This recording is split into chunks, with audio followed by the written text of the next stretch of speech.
Hey everybody, welcome back to another Judgment commentary of Kaguya-sama, Love is War Season 2. But today, we're going to be checking out Episode 12, the final episode of the season. But last time, on Episode 11, gotta say, probably one of the best episodes of the entire series thus far. Just, my gosh, I don't even know where to begin. Essentially, it told us the long-awaited backstory of Ishigami, everything that happened in his life to lead him to this point where, you know, a lot of people are constantly whispering about him, they're avoiding him, they're saying all this stuff about him being a creep and all that, and we got to see the event that caused that. Basically, back when he was in middle school, there was this girl who was, you know, not his friend or anything, more of an acquaintance and associate. She was nice to him, she talked to him, she helped him out on occasion, but they weren't exactly close. But it was clear that he did like her, which was kind of bad for him when he saw that she got a boyfriend.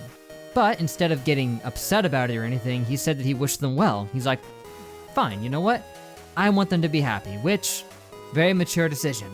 But everything went off the rails when he heard the guy chatting on the phone, and it sounded like he was up to some pretty bad nonsense. When he confronted the guy about it, he basically brushed it off, refused to stop what he was doing, and then made matters worse when he showed Ishigami something on his phone. Something that was apparently so bad that Ishigami turned right around and punched him in the face, and then continued to beat the everlasting crap out of him for the next couple minutes. Naturally, people walk in and see it, including his girlfriend here, and yeah, it's not a good look. He's just got a guy on the ground, punch him in the face repeatedly. But it got worse when the guy decided to use his acting skills to spin this as Ishigami just being a stalker creep who saw him with the girl that he liked and started to beat him up. Which naturally, that became the story that spread around. And unfortunately, Ishigami couldn't even speak up about it. He couldn't tell them what was really happening because the guy had some, let's just say, illicit material regarding his girlfriend. And if Ishigami ratted him out, there was no guarantee he wouldn't just start spreading that around. Not only that, but it would obviously be very emotionally damaging for her if she found out about all this stuff. So then, Ishigami got suspended, and they told him that he couldn't come back in until he wrote a formal apology to the guy that he beat up, but naturally, apologizing to that piece of scum would not be easy. So Ishigami outright refused, he couldn't do it, but without that apology, they said they might not even let him move on to high school. Which, dang. So, Ishigami was at his lowest point, he didn't know what to do, he even considered just telling everybody what happened, bygones to the consequences, but he couldn't even bring himself to do that. But then, our boy Miyuki decided to step up and save the day. He did his own research and found out all the context behind the situation and vouched for him and cleared everything up. He also informed Ishigami that the guy just gave up. He broke up with the girl he liked and just vamoosed, so he had nothing to worry about there. And he gave him the ever so important advice of saying the only apology he needs to do is just tell them to shut up. Whew, so that was a lot to talk about there, but that was it. And man, truly it is amazing how well Kaguya, especially in Season 2, can just take who are otherwise side characters and flesh them out so well with these episodes and just have it be some of the most engaging content, especially in a frickin' romantic comedy. But there's one more thing that I need to talk about here, and it's some translation things and a bit of clerical stuff involving what actually was going down here, because there's some stuff to unpack. For starters, they didn't spell out exactly what that dude was doing that was so bad, but there's a little bit of context that they did leave in that can indicate it, and apparently there was even more context in the original as well as in other translations. But one thing that was left in that I picked up on that can give us an idea is the counselor that Ishigami was talking to who was trying to convince him to write the apology.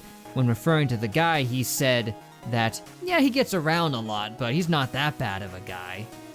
Which, for one thing, that's messed up. Two, he gets around a lot, implying that at least one of the things the guy was doing was cheating.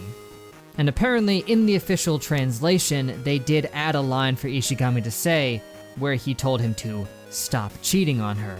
Even though he doesn't actually say that, it's just something that they put in the official translation for some reason. I guess they just wanted to make it more clear. But one line that they should have kept in these subs but didn't have for some reason was the guy saying that he couldn't let it get out that he was cheating. Instead, they translated it as, she's my girlfriend, so I can't really do that, which says nothing at all about what's going on. So yeah, be it in the official subs where they're adding lines that he didn't say, or in these subs where they're removing lines that he did say, the context gets a little weird. Now, I gleaned at least one other bad thing that he was probably doing, and that was what he showed Ishigami on his phone.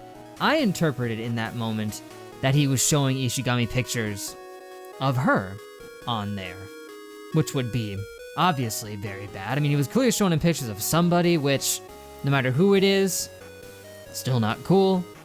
But I assumed it was her because later on he mentions, him posting pictures in revenge if they were to get out, but I can't say for sure. No matter what way you look at it, that dude was a certified piece of garbage, and Ishigami had a very bad deal, but now, after struggling for such a long time, he's finally opened his eyes to the people around him who do care about him, who are actually good people instead of being deplorable pieces of garbage. And as someone pointed out, it actually was a really nice detail that up until now, all the other members of the cheer squad, they didn't have faces, like their faces were mostly obscured, but once Ishigami opened his eyes, we were able to see their faces in full detail. A wonderful last detail to top off a wonderful last episode, but that's a whole lot of talking out of the way, so what do you say we just get started with episode 12? Wow, what a great last episode for the season. Lighthearted and full of laughs till the very end.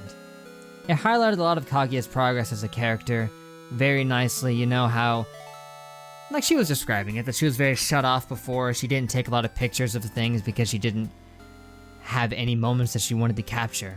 But now that she has so many friends, so many good times, she's just been taking pictures of everything. But of course, she felt the sting that many of us have of losing all of those pictures. Made her so down and depressed about it that she wasn't thinking about making any moves with Miyuki at all, none of that. She just went right over and asked for his number like it was nothing. But I think there was a little bit of personal growth there too, that like somewhere deep down she really isn't thinking about it as much as she used to. I mean, we've already confirmed that basically, and it does run contrary to Miyuki, who actually is still thinking like that. He is still getting worried about, how things will be perceived in that way, while she genuinely hasn't been as bothered by it. Oh, by the way, the second part of the episode where it was called The Student Council Wants to Get Photographed, I was like, oh, that's weird, I thought the last one was called that.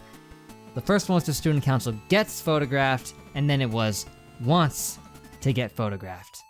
But honestly, thematically, the last episode of Season 2 featuring her getting this new smartphone works really well because one of the first things that happened in Season 1, I remember it, was them talking about her not having a smartphone, was her having the old flip phone that didn't have access to line.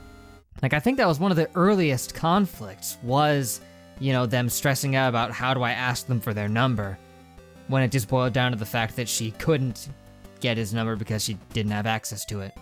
And then for her to get a smartphone and get his number online just so easily, it fits well. But then we got ourselves the part of the episode that was not like the others. Fujiwara Chika wants to blow it.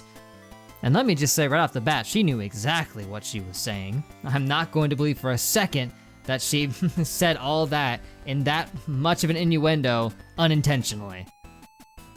Knowing her, that was on purpose.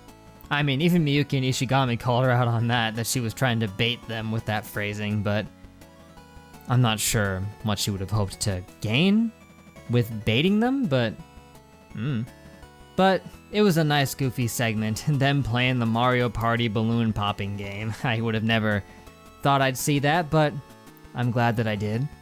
And it turned out to be a meta thing, acknowledging the pink explosion of love from the intro and just working it into the episode, where it just swept up every single secondary character as well as all the main characters that we'd ever seen in one big heartfelt explosion.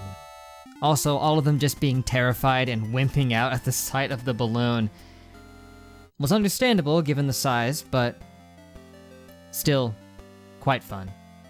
All in all, there's not much in detail that I can really say about this episode. It was just good. It was just really good. A nice, touching way to round off the season.